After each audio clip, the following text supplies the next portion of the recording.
నమస్తే, welcome to weekend comment. నేను విజయ. ఈ వీక్లో జరిగిన ప్రధాన ముఖ్యాంశాలేంటో ఒకసారి మాట్లాడదాం. మాట్లాడే ముందు మనతో పాటు senior journalist and analyst Bandari Rammohan Rao గారు జూమ్లో జాయిన్ అవుతున్నారు. రామ్మోహన్ రావు గారు, ఏదైతే తెలంగాణలో జరిగిన మున్సిపాలిటీ ఎన్నికల్లో హంగు మున్సిపాలిటీలలో కొత్తగా క్యాంపు రాజకీయాల దొంగాట అంటూ కూడా ఒక వార్త చూస్తున్నాం. మొత్తంగా చూసుకున్నట్టయితే తెలంగాణ మున్సిపల్ ఫలితాలపై మీ విశ్లేషణ ఏంటి? మా విజయం మీకు అట్లాగే బిఆర్కే న్యూస్ ప్రేక్షకులకు నమస్కారం, శుభోదయం. వీకెండ్ కామెంట్స్ లో మనం ప్రతిరోజు కూడా ప్రతి ఆదివారం కూడా తెలంగాణ, ఆంధ్రప్రదేశ్ అట్లాగే జాతీయం, అంతర్జాతీయ 4 విషయాలు మాట్లాడుకుంటాం. అందులో మొదటగా తెలంగాణ గురించి మాట్లాడుకునే ప్రయత్నాల్లో భాగంగా మీరు అన్నట్టే గత వారం అంతా మున్సిపల్ ఎలక్షన్స్ అందరూ కొనసాగింది కదా. మనకు పోలింగ్ అప్పుడే జరిగింది, కౌంటింగ్ పోయిన వారంలో జరిగింది. ఇప్పుడు ఇంకొక అంకం మిగిలి ఉన్నది. అంటే ఇప్పటిదాకా మనకు ప్రజల ఓట్లు అంటే ఓటర్ల ఓట్లు కొని కౌన్సిలర్లు, కార్పొరేటర్లు ఎన్నికారు. ఈ మాట కొని అంటున్నాను, ఎందుకంటే ఎన్నికల నిఘా వేదిక తరఫున రాష్ట్రం అంతా తిరిగిన వాడిగా అమ్మకాలు కొనుగోలు లేకుండా ఓట్లు వేయలే. 100కి 90%, 10% నిజాయితీ వాళ్ళు ఉంటారు. కొనని వాళ్ళు కూడా అభ్యర్థులు ఉన్నారు. చాలా మంది ఓట్లు కొనకుండా నిజాయితీగా పోటీ చేసిన వాళ్ళు ఉన్నారు. వాళ్ళని కూడా అభినందించాలి. 100కి 90% పార్టీలు ఓట్లు కొన్నాయి, అభ్యర్థులు కొన్నారు, ఓటర్లు అమ్ముడుపోయారు. ఈ రెండు జరిగింది. వాస్తవాన్ని మాట్లాడకపోతే మనం మభ్య పెట్టుకున్నట్టు అవుతుంది. కానీ ఇప్పుడు ఓటర్లను కొని రీటైల్ గా కొని ఎవరైతే కౌన్సిలర్లు, కార్పొరేటర్లు ఎన్నికైనరో వీళ్ళు కొద్దికూసి అంటే వీళ్ళు అమ్ముడుపోతున్నారు. అంతేగా చూస్తున్నాం కదా. వీళ్ళు అమ్ముడు అంటే వేరే పార్టీకి కూడా కాదు, వేరే పార్టీకి అమ్ముడుపోతున్నారు, సొంత పార్టీకి కూడా అమ్ముడుపోతున్నారు. ఒకే పార్టీలో మంచి మెజారిటీ వచ్చిన తర్వాత కూడా ఆ మెజారిటీ వచ్చిన పార్టీలో ఎవరు మేయర్ కావాలి, లేకుంటే ఎవరు చైర్పర్సన్ కావాలన్నప్పుడు పోటీ ఉంటే వాటిద్దట్లో ఎవరికి అమ్ముడు పోతామని వీళ్ళు కూడా ఆలోచన చేస్తున్నారు. ఇక ఇండిపెండెంట్ అయితే గిరాకీ చెప్పనవసరం లేదు. అంటే ఈ పరోక్ష ఎన్నికల్లో ఈ అనార్థం జరుగుతుందని మొదటి నుంచి హెచ్చరిస్తున్నాం మేము. ప్రత్యక్ష ఎన్నికలైతే సమస్య ఉండకపోయి గతంలో ఎన్టీ రామారావు ఉన్నప్పుడు మనకు పంచాయతీ నుంచి అన్ని కూడా పార్లమెంట్ దాకా అన్ని డైరెక్ట్ గా ఎలక్షన్స్ కూడా పార్లమెంట్ అసెంబ్లీ జరుగుతాయి. కానీ స్థానిక ప్రభుత్వాలలో చూసుకుంటే MPTC, ZPTC, councillor, chairperson, municipal mayor అని ఇవన్నీ కూడా కార్పొరేషన్ మేయర్ ఇవన్నీ కూడా డైరెక్ట్ జరిగేవి. అప్పుడు ఏమైతే అంటే సమస్య రాదు. కానీ ఇప్పుడు ఏమైతుంది, కౌన్సిలర్లు, కార్పొరేటర్లు ఎన్నుకుంటే వీళ్ళు పరోక్షంగా మేయర్లను పక్కన చైర్పర్సన్ ఎన్నుకోవాలి. అప్పుడు తప్పనిసరి అమ్ముడు కొనుగోలు ఉంటాయి కదా, బేరసారాలకు ఉంటది కదా. చూసారు కదా, ఎన్నికల ఫలితాలు రాకముందే కేవలం పోలింగ్ జరుగుతుండగానే పూర్తి స్థాయిలో క్యాంపులు నిర్వహించడం మొదలుపెట్టారు. సరే, ఇప్పుడు ఎన్నికల ఫలితాలు వచ్చిన తర్వాత కూడా కొనుగోలు అమ్మకాలు ఎంత పెద్ద ఎత్తున నడుస్తున్నాయి అంటే హంగు 37 మున్సిపాలిటీల్లో హంగు వచ్చింది. హంగంటే ఏ పార్టీకి మెజార్టీ రాలే. పోనీ మెజార్టీ వచ్చిన పార్టీ అని గెలుస్తుందా అంటే మెజార్టీ వచ్చిన పార్టీ కూడా గెలవదు. అని దానికి మంచి ఉదాహరణ చెప్తాను. ఇప్పుడు మన నాగర్ కర్నూలు జిల్లా ఏది వడ్డేపల్లి మున్సిపాలిటీలో ఏదో ప్రకంగా కవిత ప్రయత్నం చేసింది, ఎవరు చేసిందో మొత్తం మీద మాత్రం అక్కడ 10లో 8 సీట్లు మనకు ఈ ఫార్వర్డ్ బ్లాక్ గెలుచుకున్నది. ఫార్వర్డ్ బ్లాక్ అనే పేరు మీద పోటీ చేశారు. కవిత మద్దతుదారులు అంటున్నారు, జాగృతి కవిత. అప్పుడు జాగృతి పార్టీ కాదు కనుక వాళ్ళు పోటీ చేసి గెలిచారు. ఈ 8 మందిని స్వయంగానే నిస్సిగ్గుగా ఈ మాట అంటున్నారు. ముఖ్యమంత్రి స్వయంగా వెళ్లి కండువాలు కప్పి ఆ 8 మంది కౌన్సిలర్లను ఒకేసారి పార్టీ ఫిరాయింపు స్టార్ట్ చేస్తే ఈ పార్టీ ఫిరాయింపులకు అర్థం ఏంటి? వాళ్ళు గెలిచింది మన forward block, all India forward block నుంచి గెలిచిండ్రు. వాళ్ళని తీసుకొని వీళ్ళు చేసిన పని ఏంటి? పూర్తి స్థాయిలో మొత్తం ఫిరాయించడం. ఇది అంతకన్నా ఇంకోటి ఏం లేదు. మన బీజేపీ అంటున్న అస్సాంలో ఏం జరిగిందని, అంతకుముందు బీఆర్ఎస్ అన్న మీరు ఫిరాయింపు చేసినని, ఆఖరి కౌన్సిలర్ను కూడా విడిచిపెట్టకపోతే ఏమన్నట్టు. ఒక పార్టీకి మైండేట్ ఇచ్చారు, పోనీ 1-2 తక్కువనే వాళ్ళని కలుపుకున్నామంటే వేరు. తక్కువ ఉండడం కాదు, మొత్తం అంతా మైండేటే ఇచ్చారు వీళ్ళు. మీరు పాలన చేపట్టండి, మీ చైర్పర్సన్ ఇస్తామని ఆల్ ఇండియా ఫార్వర్డ్ బ్లాక్ కు పూర్తి స్థాయి 8 మంది పక్కన ఇద్దరే ఉన్నారు. 9-10లో ఇద్దరిని మాత్రం వేరే వాళ్ళు గెలిచారు. చూసాం కదా. మరి ఇటువంటి అప్పుడు గెలుచుకుంటారా? ఇక కార్పొరేషన్ లో అయితే చాలా పెద్ద జాతర జరుగుతుంది చూస్తున్నాం. కరీంనగర్ అసలు 3 కార్పొరేషన్లే ఎట్టి పరిస్థితులు ఏం లేకుండా మ్యాండేట్ ఇచ్చారు కాంగ్రెస్ కు. మంచిర్యాల, నల్గొండ, అట్లాగే మనకు రామగుండం. మిగతా అవన్నీ చూసుకుంటే ఏంటి, ఆదిలాబాద్ లో కన్ఫ్యూజనే. మళ్ళీ అట్లాగే మనకు ఇటుపైతే మన కార్పొరేషన్ చూసుకుని నిజామాబాద్, కరీంనగర్ కూడా కన్ఫ్యూజనే. కాకపోతే నిజామాబాద్, కరీంనగర్ లో స్వతంత్రులు ఉన్నారు కనుక స్వతంత్రం తెలుసుకునే ప్రయత్నం చేస్తున్నారు. ముఖ్యంగా కరీంనగర్ లో బండి సంజయ్ 6 స్వతంత్రులు ఉంటే వాళ్ళని తెలుసుకొని 34 కావాల్సింది 36 పెంచుకున్నారు. కాదట్లేదు. కానీ ఇక్కడ అట్లా కాదు కదా. అంతేందుకు మనకు సిపిఐ మనకు కాంగ్రెస్ పార్టీ మధ్యన విభేదాలు వచ్చాయి మనం చూస్తున్నాం. మొదట్లో మనం మొన్నటి దాకా మన కొత్తగూడెం కార్పొరేషన్ లో ఆ 22 సీట్లు కాంగ్రెస్ కు, 22 సీట్లు ఇటు పక్కన కౌన్సిలర్లు మనకు సిపిఐకి వచ్చినాయి. సిపిఐకి మద్దతు ఇస్తామని బేషరతుగా మద్దతు ఇస్తాం 8 సీట్లు ఉన్న బీఆర్ఎస్ కోరింది. ఇటు పక్కనేమో వీళ్ళు చేసింది కనుక మొత్తం మీద మాత్రం ఇదంతా దొంగాట జరుగుతుంది. ఈ దొంగాటలో ఎవరు గెలుస్తారు, ఎవరు ఓడతారు రేపు సాయంత్రం తెలుస్తుంది. ఈ కౌన్సిలర్లు ఎంతమంది గెలిచారనే సమస్య కాదు, ఓట్లు ఎంత పర్సెంట్ వచ్చిన సమస్య కాదు. రేపు ఎంతమంది మేయర్లు అవుతారు, ఎంతమంది ఏ పార్టీకి మేయర్లు అవుతారు, ఎంతమంది ఏ పార్టీకి మున్సిపల్ చైర్పర్సన్స్ అవుతారు అనే దాని ఉన్నది ఈ దొంగాట కొనసాగుతుంది, డబ్బు ఆట కొనసాగుతుంది. మొత్తం మీద వాళ్ళు వీళ్ళని కొన్నారు, ఓటర్లనేమో కౌన్సిలర్లు కొన్నారు, కౌన్సిలర్లు వాళ్ళు కొంటున్నారు. చూద్దాం ఏం జరుగుతుంది. రైట్ రామ్మోహన్ రావు గారు, ఇక ఆంధ్రప్రదేశ్కి చూసుకున్న వార్త చూసుకున్నట్టయితే ముఖ్యంగా కల్తీని చర్చ ఇక వద్దు అంటూ కూడా తిరుమల లడ్డు వివాదంపై సీఎం చంద్రబాబు ప్రకటన వెనుక అసలు ఆంతర్యం ఏంటంటారు? ఏం తేలలేదు కనుక ఇప్పుడు కొండని దేవి ఎక్కడిని కూడా పట్టలేదు, చూసినాం కదా. నేను ఏమంటున్నానంటే నెయ్యి కల్తీ గ్యారెంటీ ఉన్నది, నెయ్యే కాదు, నెయ్యి కల్తీ ఎక్కడిది, నెయ్యే కాదు చూస్తున్నాం కదా. నేతి ఇప్పుడు ఎందుకంటే ముగిద్దామని ఈసారి ఈ వీకెండ్ కమిటీలో పెట్టుకున్నాను. ఎందుకంటే ఇంతకంటే ఏం లేదంటున్నా. నిన్న ఆయన కామెంట్ చేసింది నెయ్యి చర్చ వద్దు, నిన్న కేబినెట్ మీటింగ్ చూసుకున్నాక మన అసెంబ్లీ నడుస్తుంది కదా, దానిలో చూసుకున్నప్పుడు ఏమన్నారంటే నెయ్యి చర్చ వద్దు, అనవసరంగా అది చర్చ పెట్టిపోతున్నాం. నిజంగా ఏం చేయలే కదా. జంతువులకు అనేది మన పందికో అనేది రకరకాల ఆరోపణలు చేసుకుంది. ఆఖరికి సిట్ రిపోర్టును సుప్రీంకోర్టు అధికారిక కమిటీ రిపోర్ట్ ఇచ్చింది ఏంటంటే అది నెయ్యే కాదు, రసాయనాలు కలిసిన నెయ్యి మాత్రమే అన్నారు. అందుకని ఇప్పటికి నేను ఏమంటున్నానంటే ఇక్కడ ఇప్పుడు వాడుతున్న నెయ్యి కూడా తప్పు నెయ్యి కదా, మరి దాని మీద ముగించుడు ఎందుకు ముగిస్తున్నారు? సమస్య 1,000 అడుచు పెడితే 4,000 ఇడుచు పెడుతున్నాయి. ఇప్పుడు వాడే నెయ్యి కూడా రసాయన నెయ్యా లేకపోతే నిజమైన నెయ్యా అనే సమస్య. ఇందులో హెరిటేజ్ ఎందుకు తీసుకొస్తున్నారు అనే మాట కూడా చంద్రబాబు నాయుడు గారు అన్నారు. తీసుకొస్తారు కదా, మీరు ప్రైవేట్ కంపెనీ హెరిటేజ్ ముఖ్యమంత్రిగా ఉన్నారు, మీ కుటుంబానికి చెప్పిన కంపెనీ కనుక వాళ్ళు ఏమంటారు మీ హెరిటేజ్ లో దీన్ని సప్లై చేస్తారు ఇంతవరకు అని అంటున్నారు. తెలంగాణ ఒక ఆదర్శంగా ఉంది కదా, వాళ్ళు ఏం చేస్తున్నారు తెలంగాణలో ఏదైతే విజయ నెయ్యినే వాడుతున్నారు. విజయ అనే 2 గతంలో ప్రభుత్వ రంగ సంస్థ విడిపోయిన తర్వాత ఏ రాష్ట్రానికి ఆ రాష్ట్రం చేసింది కదా. తెలంగాణలో దేవాలయాలకు అన్నిటికి కూడా ప్రైవేట్ వాళ్ళని ఆహ్వానిస్తలేరు కదా, డైరెక్ట్ గా గవర్నమెంట్ ఆధ్వర్యంలో నడిచే ప్రభుత్వ రంగ సంస్థ విజయ తీసుకుంటున్నారు కదా. మరి అటువంటి అప్పుడు విజయ నెయ్యి ఇక్కడ వాడుతున్నప్పుడు మీకు అభ్యంతరం, మీరు కూడా విజయ నెయ్యి ఎందుకు వాడతారు? ఆంధ్రప్రదేశ్ లో విజయ ఉన్న డైరీ ఉంది కదా, ఎందుకు వాడటం లేదు? అంటే ఏమవుతుందంటే కేవలం లంచాల కోసం, దీనికోసం కమిషన్ల కోసం. అందుకని అప్పిరెడ్డి అని మనకు మన బవి సుబ్బారెడ్డి పిఏ, ఆయనకు 100 కోట్ల రూపాయలు ఎందుకు పోయినాయి, ఏ రకంగా పోయినాయి విచారణ జరుగుతుంది కదా, వాళ్ళు నేరస్తులు అంటున్నారు కదా. మరి మీ దగ్గర నుంచి కూడా కమిషన్లు పోతలేవా అంటున్నా, ఇప్పుడు మీరు కూడా కమిషన్లు తీసుకుంటలేరా అంటున్నాను.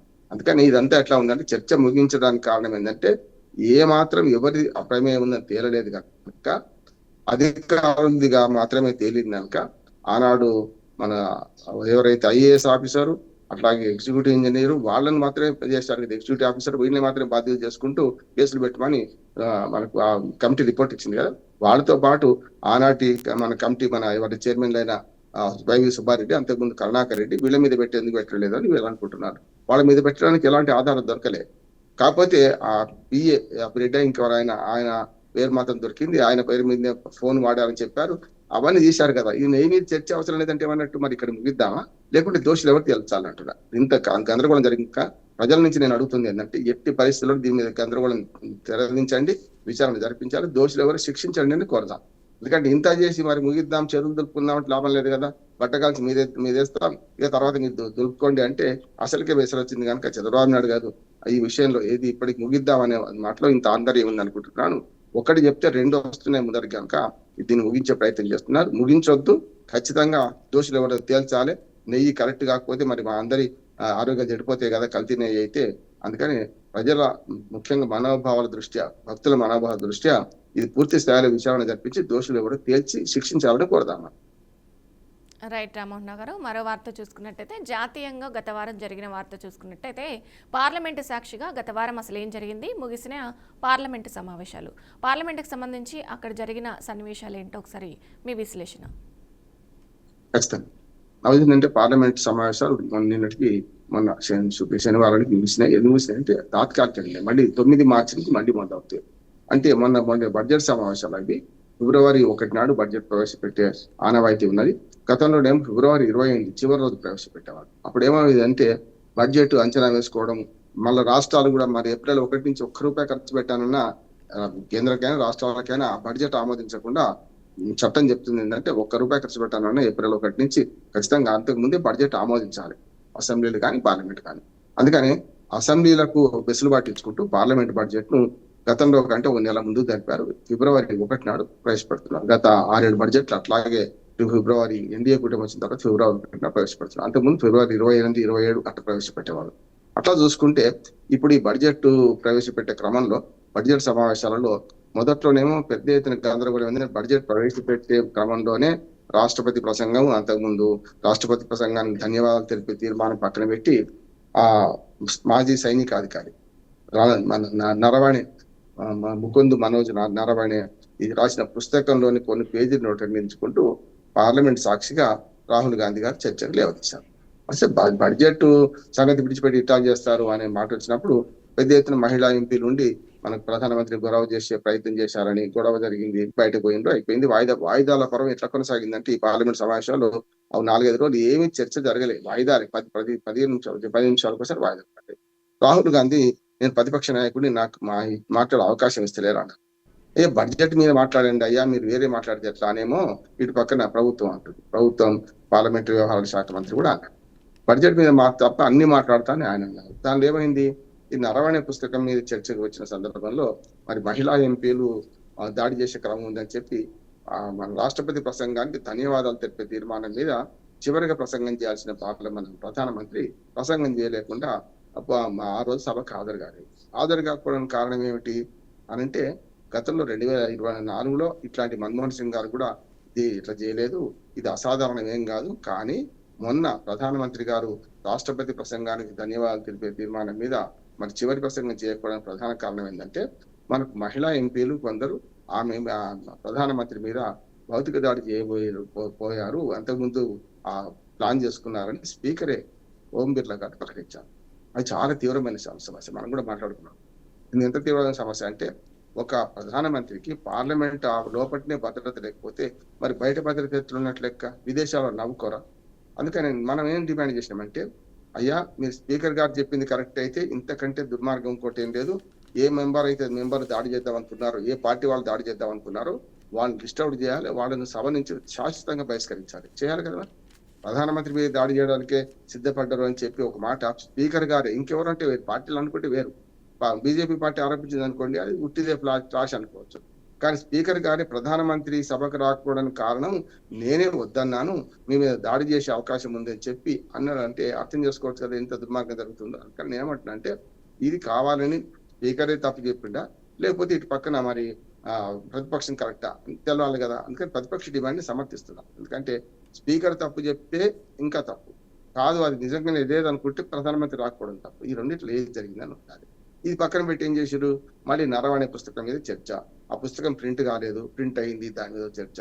మనం అంతా చూసుకుంటే పెంగిన వాళ్ళు మొన్న ప్రకటించారు ఏమని, మేము ఇంతవరకు ప్రచురణకర్తలు మేమే ప్రింటింగ్ ఆర్డర్ ఇచ్చినాం కానీ దానికి పర్మిషన్ రాలేదు కానీ మేము ప్రింట్ చేయలేదు అంటున్నారు. చేస్తే జైలుకు పోతారు కదా, తెలుసు కదా, అందుకని వాళ్ళు చేయలేదు అంటున్నారు. కానీ అంతకుముందే పుస్తకాలు బయటకు వచ్చినాయి కదా. మరి మన రాహుల్ గాంధీ గారు మొదలేమో పుస్తకం సమీక్ష పేపర్ తీసుకొచ్చిండు, మ్యాగజైన్ తీసుకొచ్చిండు. ఆ తర్వాత పుస్తకం ప్రింట్ కాలేదంటున్నారు, ప్రింట్ అయిందని చెప్పి తీసుకొచ్చి పార్లమెంట్ సాక్షి చూపించారు కదా. అది ఎక్కడి నుంచి వచ్చినట్టు మరి? అందుకంటే వాళ్ళు ఏమన్నారు, కేవలం సమీక్ష కోసం చేస్తున్నాం, సమీక్ష కోసం మాత్రం దాని మీద వచ్చినట్టు. అంటే ఇవన్నీ చూస్తే మనకు అర్థం అవుతుంది ఏంటంటే ఈ మొత్తం చర్చలో ఎవరైనా ఒకరు అబద్ధం చెప్తున్నారు, ఎవరు నిజం చెప్తున్నట్టు. అంటే ప్రింట్ అయిందా కాలేదా ఇప్పటికీ మన భారత ప్రభుత్వం ప్రకటించాలంటారు. భారత ప్రభుత్వం అంటే ఏది, సైన్యం మన నైతిక స్థైర్యాన్ని దెబ్బతీయవద్దు కదా. పోతే అందులో కూడా ఆయన అన్నది ఏంది, పూర్తి స్థాయిలో మన నరవణే రాసిన పుస్తకంలో ప్రధానమంత్రితో నేను మాట్లాడదాం అనుకున్నాను, రక్షణ శాఖ రాజ్నాథ్ సింగ్ గారితో మాట్లాడాను. గల్వాన్ లోయలో జరిగిన సంగతి 2020 సంగతి, అంటే గల్వాన్ లోయలో చైనా దళాలు దాడి చేస్తున్నప్పుడు మన కల్నల్ సంతోష్ కుమార్ గారు చనిపోయారు కదా. మనకు అంత తెలుగువాడు, ఆయన అంత్యక్రియలు ఘనంగా చేసుకున్నాం. కానీ ఏమంటున్నానంటే ఆయన చాలా మంది సైనికులు చనిపోయారు. దానికి కారణం ఏంటంటే అప్పుడు నేను సరైన విధంగా కేంద్ర ప్రభుత్వం నుంచి ఆదేశాలు రాలేదు అనే మాట సైన్యాధ్యక్షుడు, మాజీ సైన్యాధ్యక్షుడు అందులో ఆరోపించినట్టు రాస్తున్నారు. అది ఎంతవరకు నిజమో చెప్పాలి, ఎందుకంటే పుస్తకం ప్రింట్ అయితే తెలుస్తుంది. అందులో ఇంకొకటి ఏమైంది, ఆయన రాజ్నాథ్ సింగ్ తో మాట్లాడితే నేను ప్రధానమంత్రితో మాట్లాడి చెప్తా అన్నాడు. తర్వాత ప్రధానమంత్రితో మాట్లాడితే మీకు ఏది తోస్తే అది చేయండి, ఏది అవసరం అనుకుంటే ఏది సమంజసం అయితే చేయండి అని. మంచిదే కదా, కరెక్టే, తప్పేమైతుంది అందులో. ఎందుకంటే సైన్యం పోరాడే సైన్యం, అక్కడ ఫీల్డ్ లో పోరాడేది వాళ్ళు కనుక అక్కడ ఏం జరుగుతుంది దాన్ని బట్టి స్పందించాలా, లేకపోతే ప్రతి దానికి ఆదేశం కత్తి తీయాలన్నా, చంపాలన్నా, లేకుంటే ఫైర్ చేయాలన్నా ప్రతిదీ ఆదేశం ఇవ్వాల్సిన అవసరం లేదు కదా. అణుబాంబు కాదు కదా వేసేది, అమెరికా అధ్యక్షుడు కదా ఒక మీటర్ నొక్కితే మొత్తం అణుబాంబు వెళ్తుంది అన్నట్టు కాదు కదా. అందుకని ఇక్కడ ఏం చేయాలంటే వారు చేస్తున్న ఆరోపణలు నిజం ఉందా లేదా తర్వాత కానీ ఆరోపణ చేసిన దాన్ని కూడా పెద్దగా పసలేదని నేను అనుకుంటాను. ఇక మూడోది ఏంటంటే నారాయణ గారు అనేక రకాల అగ్నివీరుల గురించి మాట్లాడినని, అగ్నివీరు పథకం మంచిది కాదని ఇవన్నీ కూడా ఆరోపిస్తున్నారు. అందులో ఉందా లేదా అంటేందుకు మన సాక్ష్యాలు లేవు. పుస్తకం ప్రింట్ అయితే బయటకు వస్తే తెలిసేది. రెండవ గందరగోళం. మూడవ గందరగోళం ఏమైంది, ఇప్పుడు పెద్ద ఎత్తున ఆ దేశ భద్రతకు ఆటంకం కలిగించారు, అక్కడ మన గల్వాన్ లోయలో మన భూమి విడిచిపెట్టారని చెప్పి దాని మీద పెద్ద గందరగోళం ఏమైంది. నిజమే అయితే మీ తాతగారు విడిచిపెట్టిన భూమి సంగతి ఏందని ప్రజలు పార్లమెంట్ మెంబర్లు అడిగారు కదా. ఇప్పుడు మేము దారదత్తం చేసినాం చైనాకి అంటున్నారు కదా. చైనా మన భారత్ యుద్ధం 1962లో జరిగింది. 62లో జరిగిన యుద్ధంలో మీరేం చేశారు, మరి మీరు కూడా భూమి అప్పగించారు కదా. అప్పుడు 1000 ఎకరాల భూమి, 1000 చదరపు కిలోమీటర్ల భూమి పోయింది కదా, మరి దాని సంగతి ఏందని వీళ్ళు అడుగుతారు. అందుకని ధ్వంసంటా అంటే ఇప్పుడు ఏమైంది, అసలు పార్లమెంట్ చర్చ జరగాల్సింది బడ్జెట్ మీద, వాయిదా తీర్మానం ఇవన్నీ చేసుకోవాలి, ప్రజల సమస్యలు చర్చించాలి. ఇవన్నీ పక్కన పెట్టి వీళ్ళు చేసిన పని ఏంటంటే నరవణ్య పుస్తకం గురించి, మన గల్వాన్ లోయలు జరుగుతున్న సంగతి గురించి ఇట్లా ఇవన్నీ మాట్లాడి చివరికి పార్లమెంటు వాయిదా పడ్డది. మళ్ళీ 9 మార్చి నుంచి చేసే క్రమంలో మరి అప్పుడైనా సరిగ్గా చర్చ చేస్తారా, మరి ఇటువంటి చర్చలే ఉంటాయా చూడాల్సిన అవసరం ఉంది. పార్లమెంట్ భద్రతకు కూడా మరి భంగం కలిగితే చర్యలు ఏం తీసుకున్నారు అనే దాని మీద చివరికి ఒక మాట ఈ పార్లమెంట్ సమావేశాల గురించి చెప్పాలంటే, ఈ గొడవలో నన్ను మాట్లాడనిస్తలేరు మా రాహుల్ గాంధీ అని చెప్పి వాయిదా తీర్మానం కాదు, మొత్తం మీద స్పీకర్ మీద అవిశ్వాస తీర్మానం పెట్టింది. ఇప్పుడు అవిశ్వాస తీర్మానం పెట్టే దానిలో 50 మంది సంతకాలు చేస్తే సరిపోతుంది. ఇప్పుడు 540 మంది ఉన్నారు కదా, అంటే 10% అనుకోండి, 50-100 మంది సంతకాలు పెట్టించారు. ఇప్పటికే ఆ తీర్మానం మీద సంతకం పెట్టి వాళ్ళు నోటీస్ ఇచ్చారు. నోటీస్ ఇచ్చే క్రమంలో స్పీకర్ తన మీదనే ఆరోపణలు వచ్చినప్పుడు నేను ఈ సభను అడ్రస్ చేయలేదని చెప్పి ఓం బిర్లా గారు గత 3 రోజులు అంటే చివరిగా 3 రోజులు ఆయన రాలేదు, ప్యానల్ స్పీకర్స్ తోనే సభ నడిపించారు. సభ అప్పుడు కూడా సజావుగా నడిచింది. అంటే ఈ చర్చనే ముందుకు వచ్చింది. మొత్తం మీద గందరగోళం మధ్యన ఈ 10 రోజుల పార్లమెంట్ సమావేశాలు వాయిదా పడ్డాయి. మొన్న వాయిదా పడ్డ సమావేశాల తర్వాత ఇప్పుడు మళ్ళీ మార్చి 9 తర్వాత మళ్ళీ ఇప్పటికైనా చర్చ బాగుంటుందా లేదా చూద్దాం. అదే మీరు ఆల్రెడీ దీని గురించి చర్చించారు కాబట్టి ఇక అంతర్జాతీయంగా బంగ్లాదేశ్లో పార్లమెంట్ ఎన్నికల ఫలితాలు అయితే వచ్చినాయి రామ్మోహన్ రావు గారు, దానికి సంబంధించి ఒకసారి మీ విశ్లేషణ. టైం ఉంది కనుక మనకు సవివరంగా మాట్లాడుకుందాం. ఎందుకంటే మనం 2 విషయాలు మాట్లాడుతాం అంతర్జాతీయ విషయాలలో. అంతర్జాతీయంగా భౌతిక యుద్ధాలు జరుగుతున్నాయి 2-3 దేశాల మధ్య. ఉదాహరణకు ఉక్రెయిన్, రష్యా, అట్లాగే మొన్నటి దాకా మన హమాస్ గాజా, అట్లాగే మన ఇజ్రాయెల్ మనకు హమాస్ యుద్ధం, తర్వాత మొన్నటి దాకా ఇజ్రాయెల్ ఇరాన్ యుద్ధం జరిగింది. ఈ దశలో అంతర్యుద్ధాలు కూడా జరుగుతున్నాయి, చూస్తున్నాం కదా. గత 2-3 సంవత్సరాలు చూసుకుంటే మనకు మాల్దీవ్స్ నుంచి మొదలుకొని మన శ్రీలంక, బంగ్లాదేశ్, అట్లానే బంగ్లాదేశ్ లో 2024 ఆగస్టులో కదా, అట్లానే మన నేపాల్, వరుసగా మన చుట్టుపక్కల దేశాలు అంతర్యుద్ధాలు జరుగుతున్నాయి. ఈ దశలో అంతర్యుద్ధం జరిగిన బంగ్లాదేశ్ లో తాత్కాలిక ప్రభుత్వంగా అంటే అంతకుముందున్న షేక్ హసీనా గారు మనకు బంగ్లా మన నేషనలిస్ట్ పార్టీ ఏదైతే ఉందో అది నామమాత్రం ఉంటే హసీనాను ఓ రకం చెప్పండి పారిపోయేటట్టు చేశారు. ఆమె ఆ ప్రజాగ్రహం తట్టుకోలేక పారిపోయి అక్కడి నుంచి మన ఇండియాకి వచ్చారు. ఇండియాలో రహస్య ప్రదేశంలో ఉన్నారు కదా చూస్తున్నాం. కనుక అవామీ లీగ్ పార్టీని రద్దు చేస్తూ తీర్మానం చేసి మొన్నటి ఎన్నికల్లో పాల్గొనేటట్టు పాల్గొనుకుంటూ నిషేధించారు. అవామీ లీగ్ పార్టీ ఎవరిది అంటే హసీనాది. వారి తండ్రి ముజిబుర్ రెహమాన్ గారు బంగబంతు అంటే ఒకనాడు బంగ్లాదేశ్ ఆవిర్భావానికి కారణమైన ఆయనను కూడా అదే ప్రజలు చంపేశారు, హత్య చేశారు, చూశాం మనం. అంటే తీవ్రవాదులు హత్య చేశారు. ఆ రకంగా చూసుకుంటే అప్పటి నుంచి ఇప్పటిదాకా గత 35 ఏళ్లుగా హసీనా 20 ఏళ్ళు, అంతకుముందు ఖలీదా జియా అని ఇప్పుడు మనకి ఎవరైతే కొత్తగా ప్రధానమంత్రిగా ప్రమాణ స్వీకారం చేయబోతున్నాడో తారిక్ రెహమాన్, ఆయన తండ్రి కూడా అక్కడ అమెరికా అధ్యక్షుడిగా మన బంగ్లాదేశ్ అధ్యక్షుడిగా పనిచేశారు. బంగ్లాదేశ్ ప్రధానమంత్రిగా ఆయన తల్లి తారిక్ రెహమాన్ తల్లి కూడా పనిచేసి, అంటే ఓ రకంగా చెప్పాలంటే గత 35 ఏళ్లుగా మహిళలే పరిపాలిస్తున్నారు బంగ్లాదేశ్. అసలు 35 ఏళ్ళు అంటే 20 ఏళ్ళేమో హసీనా, అంతకుముందు 15 ఏళ్ళు ఖలీదా జియా పరిపాలించిండ్రు. ఆ తర్వాత ఎప్పుడైతే హసీనా వచ్చిందో ఖలీదా జియా కొడుకైన ఇప్పుడు ఏదైతే తారిక్ రెహమాను, ఆయన కొన్ని అప్పట్లో యువకుడుగా ఉన్నప్పుడే కొన్ని అక్రమాలకు పాల్పడ్డారని ఆయన కేసులు పెట్టారు. కేసులు పెట్టడమే కాకుండా శిక్ష కూడా పడ్డది. దాంతో ఆయన ఆ పేరు దొరకగానే అక్కడి నుంచి పారిపోయి లండన్ లో ఉండి గత 17 ఏళ్లుగా లండన్ లో ఉండి ప్రవాసంలో ఉండి మొన్న ఆయన తల్లి ఖలీదా జియా చనిపోగానే బంగ్లాదేశ్కి వచ్చారు. వచ్చి మొన్నటి ఎన్నికల్లో పాల్గొన్నాడు. ఇప్పుడు ఈ ఎన్నికల్లో జరిగింది ఏంటంటే మొత్తం 300 పార్లమెంట్ సీట్లు ఉన్నాయి. 300 పార్లమెంట్ సీట్లు ఒక సీటుకి ఎన్నిక జరగలేదు. అది అభ్యర్థి చనిపోవడం వల్ల జరగలేదు. 299 సీట్లు చేస్తే ఈ ఏదైతే ఖలీదా జియా పార్టీ అంటే దానికి పగ్గా చేతబట్ట తారిక్ రెహమాన్ కొడుకుగా పగ్గాలు చేతబట్టిండు. జస్ట్ ఒక నెల రోజుల్లోనే ఆయన వచ్చిన నెల 2 నెలల్లో ఎలక్షన్లు వచ్చినాయి. ప్రజల ముందుకెళ్ళి నేను మీ వాడిని మీలో ఒకటిని అనే ఒక నినాదంతో ముందుకెళ్ళి అద్భుతమైన విజయం సాధించారు. 212 సీట్లు 300లో 212 సీట్లు అంటే 2/3 మెజార్టీ వచ్చింది. అట్లానే అటుపక్కన జమాతే ఇస్లాం అనే పార్టీ తీవ్రవాద పార్టీ పూర్తిగా కట్టర్ ముస్లిం సమర్థన పార్టీ వాళ్ళకేమో 69 70 సీట్ల దాకా వచ్చినాయి.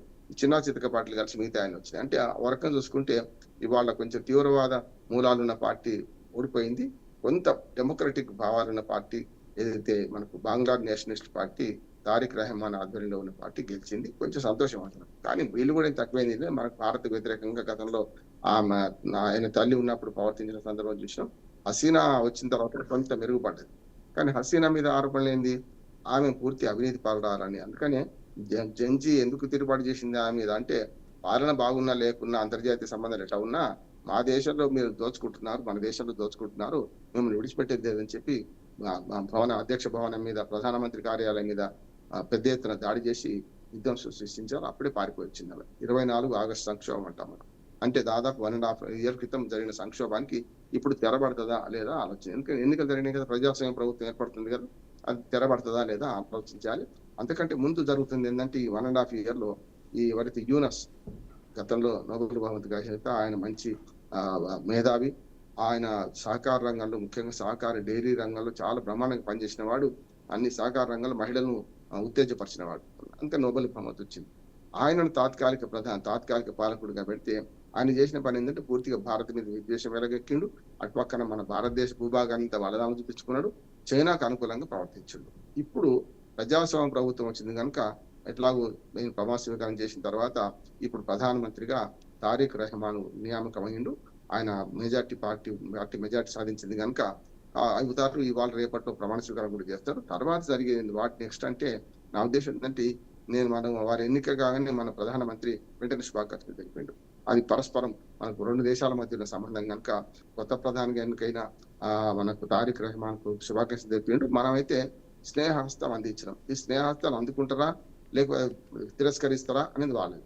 కానీ దీనిలో ఒక్క మాట చెప్పి ముగిస్తాను. ఇప్పుడు జరుగుతుంది ఏంటంటే మొత్తం ఈ బంగ్లాదేశ్ రాజకీయాలు చూసుకుంటే పూర్తి స్థాయిలో ఇవాళ బంగ్లాదేశ్ అయితే చైనా ఆధీనంలోకి వెళ్ళిపోతుంది, లేదంటే కొంచెం ప్రజాస్వామ్యత ప్రవర్తిస్తుంది. రెండింటిలో ఆప్షన్ ఏమున్నాయి ఇవాళ. వాళ్ళు ఏమంటున్నారు, మాకు హసీనాను అప్పగించండి, మీరు హసీనాను అప్పగిస్తేనే మేము సరైన సంబంధాలు ఉంటాయనే మాట ఇప్పటికీ చెప్పకనే చెప్పిండ్రు. హసీనాను అప్పగించే ప్రసక్తి లేదనుకుంటున్నాను. ఎందుకంటే ఆమెకు ఉరిశిక్ష పడ్డది అక్కడ, ఆమెను అన్యాయం గెలగొట్టిండ్రు. దానికి మనం ఖచ్చితంగా బంగ్లాదేశ్ తో సంబంధాలు సరిగ్గా ఉంటే మనం ఏదైనా చేసేవాళ్ళం. సంబంధాలు సరిగ్గా లేవు కనుక, రాయబార కార్యాలయ దగ్గరనే సరిగ్గా సంబంధాలు లేవు కనుక మనం కొంచెం ఖచ్చితంగా పట్టుబడుతున్నాం. అంతర్జాతీయ సంబంధాలలో కూడా బంగ్లాదేశ్ మన పరుగున ఉంది కనుక మనం ఖచ్చితంగా మంచిగా ఉండాల్సిన అవసరం ఉంటుంది. అప్పుడు ఏంటంటే మనం వన్ సైడ్ లేవు పనికిరాదు కదమ్మా. మనమేమో స్నేహహస్తం అందిస్తున్నాం, వాళ్ళు కనుక అందిస్తే కలిసి ఉంటాం. లేదు మేము అదే చైనాతో జత కడతామంటే ఇంకో రకంగానే ఉంటుంది. అపకారికి ఉపకారం చేస్తున్న మాట ఉండాలి కానీ అపకారం చేస్తున్న బంగ్లాదేశ్ పట్ల మనం కొంచెం కఠినంగా వ్యవహరిస్తున్నాం. ఇటీవల బడ్జెట్ లో కూడా వాళ్ళకి సహాయం చేసే సహాయాన్ని సగం తగ్గించాం. ఎందుకంటే వాళ్ళు మనకు ఎంత దూరం, మన ఇంటికి వాళ్ళు అంతే దూరం కదా. వాళ్ళు ద్రోహం చేస్తుంటే మనం అయితే కౌగులించుకోలేం కదా. అందుకని అటువంటి సంబంధాలు నడుస్తున్నాయి. మొత్తం మీద బంగ్లాదేశ్ లో ఎన్నికలు సజావుగా జరిగినాయి. చిన్న చిన్న హింసాత్మక సంఘటనలు జరిగినా కూడా జరిగినాయి. తీవ్రవాద పార్టీలు ఓడిపోయినాయి. తీవ్రవాద పార్టీలకు మద్దతు చేసే విద్యార్థి సంఘాలు పోటీ చేసిన సందర్భంలో 6 సీట్లే వచ్చినాయి వాళ్లకు. మనకు జమాతే ఇస్లాం కలిసి వాళ్ళకు పోటీ చేశారు, వాళ్ళకు 6 సీట్లు వచ్చినాయి. మొత్తం మీద 212 సీట్లతో అఖండ మెజారిటీ సాధించిన తారిక్ రెహమాన్ ప్రభుత్వంలో భారతదేశంతో సంబంధాలు బాగుంటాయా లేవా, ఎట్లా ఉంటే బాగుంటది, అమెరికా ఏం చేస్తుంది, చైనా ఏం చేస్తుంది, మరి మన భారత్ ఏం చేస్తుంది, ట్రయాంగిల్ ఫైట్ లో మరి ఎవరి ఆధీనంలోకి బంగ్లాదేశ్ పోతుంది అనేది వేచి చూద్దాం. మొత్తం మీద బంగ్లాదేశ్ ప్రజాస్వామ్య ఉదయంగా దీన్ని భావించాలి. రైట్ రామ్మోహన్ గారు, ఏదైతే ఈరోజు శివరాత్రి సందర్భంగా శ్రీశైలంలో భక్తుల రద్దీ విపరీతంగా పెరిగిపోయింది. దీనిపై మొన్న స్వాములకి పోలీసులకు మధ్య కొద్దిగా వాగ్వాదం కూడా చోటు చేసుకుంది. దీనికి సంబంధించి అసలు ఎలాంటి ఏర్పాట్లు చేస్తే బాగుందంటారు, మీ విశ్లేషణ ఏంటి దీనిపై? ఇప్పటికే తిరుపతి లడ్డు నుంచి మొదటి శ్రీశైలం లడ్డు దాకా పోయింది కదా.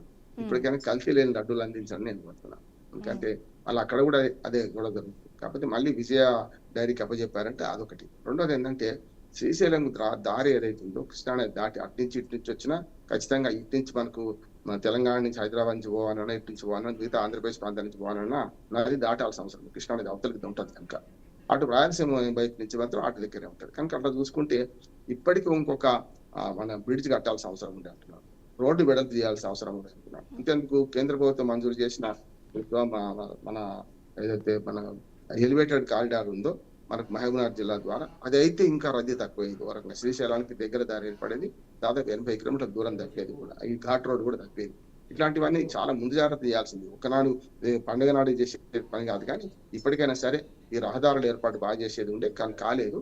ఇప్పటికైనా పోలీసులు ఏం చేయాల్సిందంటే ఎప్పటికప్పుడు రద్దీని కంట్రోల్ చేసే ప్రయత్నం చేయాలి. అందరూ శివరాత్రి నాడు దర్శనం చేసుకోవాలని అవసరం లేదు. ప్రజలకు మన భక్తులకు కూడా విజ్ఞప్తి చేద్దాం. మన దగ్గర ఎక్కడికైనా గుళ్ళు ఉన్నాయి కదా. మన దగ్గర ఇప్పుడు ఉత్తర తెలంగాణలో వేములవాడ రాజన్ ఉన్నాడు చూస్తున్నాం కదా.